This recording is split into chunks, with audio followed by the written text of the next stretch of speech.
Hey everybody on YouTube, Advertise Crush back with you once again here through the power of thine interwebs. What I'm going to do for you here real quick is just go through a quick review of my brand new Finepix from Fujufilm S4250.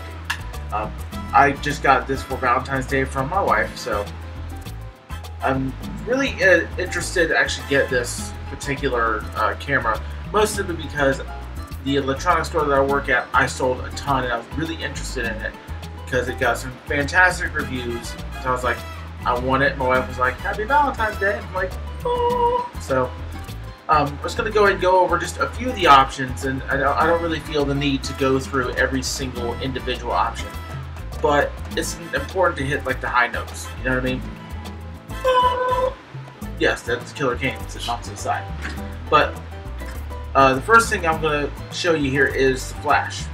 Very basic flash. All you do is just hit the button here on the side, and it pops up, just like that. And just pop it straight down. This does have a 24x zoom. Just use a little front trigger here to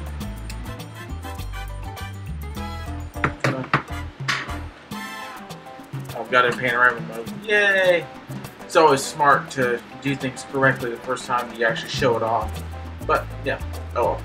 But to zoom it, you just hit that, and then the front zoom pops out here, and then to kick it back, you just send it back in. It's a nice fluid motion. You do feel a little bit that the camera is moving, but it doesn't make a lot of noise, which is a very good thing. I know there are some cameras out there that are absolutely terrible when you're using the zoom, especially a point and shoot like this. But this is also a 14 megapixel camera, and I'm just going to go ahead and show you the back screen here. It's going to show me again. Screen and screen.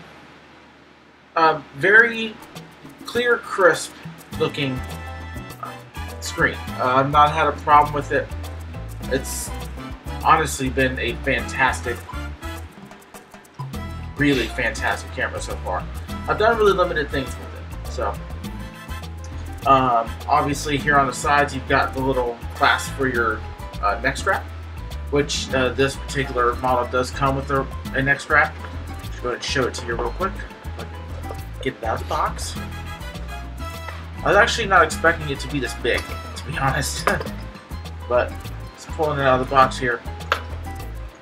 Yes, a very long neck strap, and it's not really beefy. You know, I wasn't expecting beefy. I mean, obviously, if you want patent leather, you're gonna have to go out and buy it yourself. I mean, it doesn't matter. I mean, some people do think that a $120, $150, $180 camera should come with like a patent leather neck strap and all the bells and whistles. But unfortunately, $200 is really scratching the surface for a camera these days. The store that I work at, we go up to $500 cameras, and those, I don't even think those come with like the patent leather neck straps either. So if you're looking for something that has a super fantastic neck strap, you're better off maybe buying a secondary one. Most places that sell cameras like these will have secondary ones. I know my particular place of employment does. So. But nevertheless, it still definitely does the work that I need it to do. It's not too encumbering. Of course, it's a little stiff, but then again, anything that you buy, straight out of the box, brand new, it's going to be stiff until you break it in. This is a 14 megapixel camera. It's not a 16 megapixel, which is kind of part of the reason why I got it on clearance for $120. I don't really think there's a very large difference in the picture quality myself, but that's just me. If you really have to have a 16 megapixel or go with something that has an extreme this and extreme that, maybe you want to look at another camera. But if you need something that's gonna work for you, this is a pretty good one. If you're just an amateur photographer, just kind of not a break in as an artist, just kind of trying to find your little niche, this isn't bad. One good thing about this camera, even though it is 100 plus, is that it does have panoramic mode. I haven't gotten a chance to play around with it, but the reviews that I've read and also seen some different video of people using it, it's fairly simple to use. Basically, you pick it up, You hit the shutter button here and you just track it. That's all you do. So, one thing that I would have to say, which might be a detriment to the camera, is you do find more often than not that if you're taking an individual picture, you get a little bit of a delay, especially if you're using the flash. About maybe a second or two, but I think it's a really minor thing. Some people have to have like instantaneous right now. Me, not so much. I'm more about the scene, and just if the scene is the scene and I catch something interesting, then so be it. It just makes the image a little bit better for me. But for those who have to have that instantaneous, this one may not be the one for you, but I found it to be a detriment, but a very small one so far. What I'm going to do as far as the video is concerned, I'm going to take a couple of pickup shots and some just general video items, maybe a minute to 2 minutes a piece, and probably put them up on the channel sometime this week under test shots. So, but overall for this camera, I do believe it's very much worth the money. Like I said, I got mine on clearance for $120. Most places will have it anywhere from the $150 to $185 range. This particular model here done fantastically. I have an older Mac. I have a Power Mac G5, and this model, the programs that comes with it, the software that came with it, installed beautifully, just like as it would on a PC. So no problems at all. It generally takes about 9. Whoa! Woo! Yeah, that was the Flash. That was the TheKillerCain trying out the Flash. The Flash is hardcore, baby. Let me tell you what. You're gonna do it again. Don't blind the camera. Don't blind the camera. What are you doing? I don't know how to use this. There we go. Yeah. Can I have my camera back? Ah, man. Yeah, beautiful picture of my hand, let me tell you what. One thing I will also say about this is the buttons here on the back. I'm not sure if... I'm actually just going to go ahead and turn this off real quick. I'm going to show you the buttons on the back. But this is another minor inconvenience, but it may actually matter a lot more to somebody else. I'm not sure how much the camera's going to be able to pick this up, but if you actually take a look here, take a look at the button layout, like right here, to delete a picture is a little bit of a chore because I have some fat fingers. I'm a big dude, and to properly delete a picture, you kind of have to hit it at an angle, and it tends to not always hit that angle. So it takes like two or three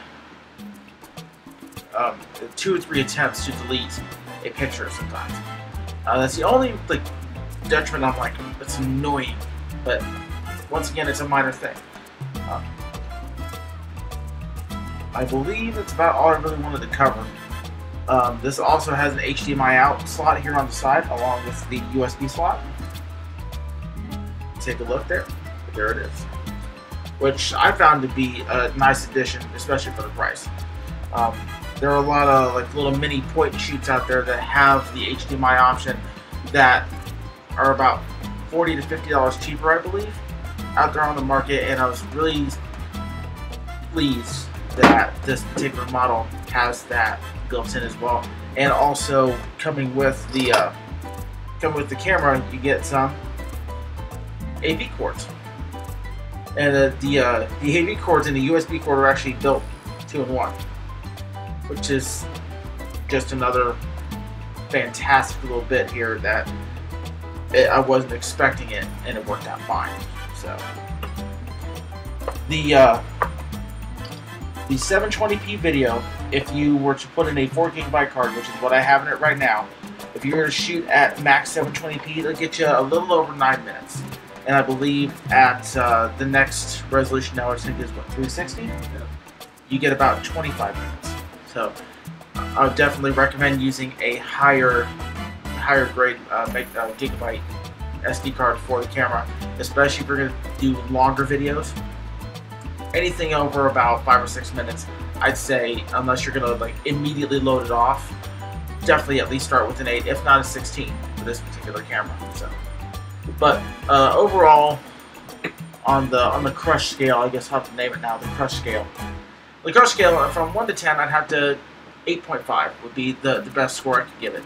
It does have its detriments. It does seem like they're trying really too hard to pack a lot of things into it, and they overlooked a couple details. But overall, it's a fantastic camera, especially right now for the price.